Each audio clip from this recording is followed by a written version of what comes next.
ውሸታም ሰው ማፍቀር ወይ ደግሞ ውሸታም ሴት ማፍቀር ወይ ደግሞ ውሸታም ወንድ ማፍቀር ወይ ውሸታም ሴት ማግባት ወይ ደግሞ ውሸታም ወንድ ማግባት በህይወታችሁ ውስጥ ምን ሊያመጣ ይችላል? የሆነ ውሸታም ሴት ካገባችሁ የሆነ ውሸታም ወንድ ካገባችሁ በህይወታችሁ እነዛ ሰዎች እስከምን ድረስ ዋጋ ሊያስከፍላችሁ ይችላል? በነገራችን ላይ ቀለል ያሉ ውሸቶች ሰው ተቸግረው ሊዋሹ ይችላል። ሰውን ወንድም ይሁን የሚዋሹ ሰዎች እናንተን ካገባችሁ ጋብቻችሁን የውሸት ነው የሚያደርጉት። ምክንያቱም የነሱ ሁሉ ነገር የውሸት ነው።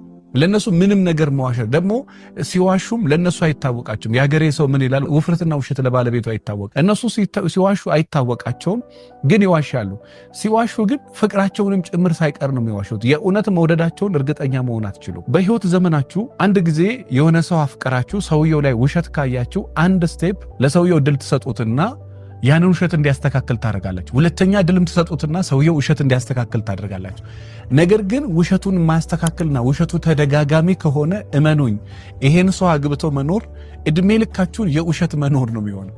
እድሜ ልካችሁን ከሴትም ትሁን ከወንድም ትሁን።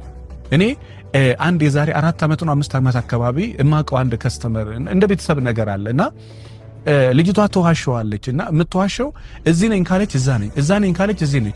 ምናልባት አንዳንድ ጊዜ ሴቶች የተለመደ ውሸት ይዋሻሉ። ለምን? እንዳይረዳም፣ እንደዚህ ብሎ እንደዚህ ያስባል፣ እንደዚህ ብሎ እንደዚህ ያስባል ብሎ ይዋሻሉ። ውሸት ደግሞ ልማድ ሆኖባቸው በማይዋሽ ነገር እንኳን የሚዋሽዋል። በማይዋሽ ነገር እንኳን እንግዲህ ያኔ ምን ብላ ተዋሸዋለች?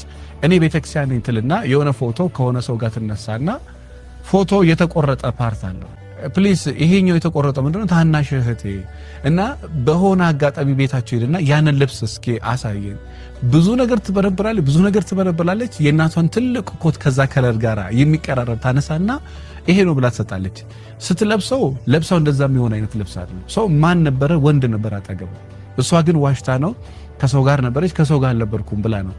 ከ4 ዓመት በኋላ በጣም በሚያስደነግጥ ለመጋባት የተወሰነ ወራት ሲቀራቸው እቺ ሴት አንተ ሰውዬ ባለቤት ነች ወይ? አዎ ባለቤት ነች። ታዲያ ምንድነው ጎረምሳ መታመላልሰው?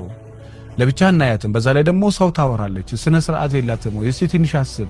እውነትም በኋላ ላይ ከምን ጋር ትያዛለች? ከወንድ ጋር። ግን እኛ ኢትዮጵያ ውስጥ በተለይ የሚገርመው ፓርት ምንድነው? ሴቷ ከወንድ ጋር ከተያዘች በቃ ወንድሜ ነው ትላለች፣ ወይ አጎቴ ነው ትላለች፣ ወይ ደግሞ ሌላ ምን አየክ? በቃ ይኸው ስናወራ ቴክስት ነበር። ምን ይፈልጋሉ? ይሄ ፔንሲዮን ውስጥ መያዝ ወይ ደግሞ ሴክስ ሲያደርጉ እሷና የሆነ ሰው ራቁቱን መያዝ ይፈልጋሉ። እንደዛ አይነት ብሎ ነገር የለም።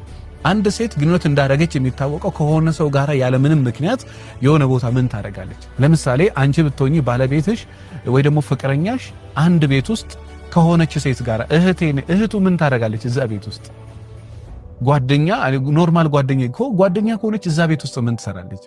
ከዛ ውጪ ምን ሊሰሩ ይችላል? አይሄዱም። እህት ሆኖ ጓደኛ ሆኖ አይጠያየቁም ማለት አይደለም። ግን እውነት ሳይንሳዊ ነገሩ ለማጥናት ምን ሞክር እውነት ሰዎች ወንድ ልጅ ተፈጥሮ አለው። የወንድ ልጅ ተፈጥሮ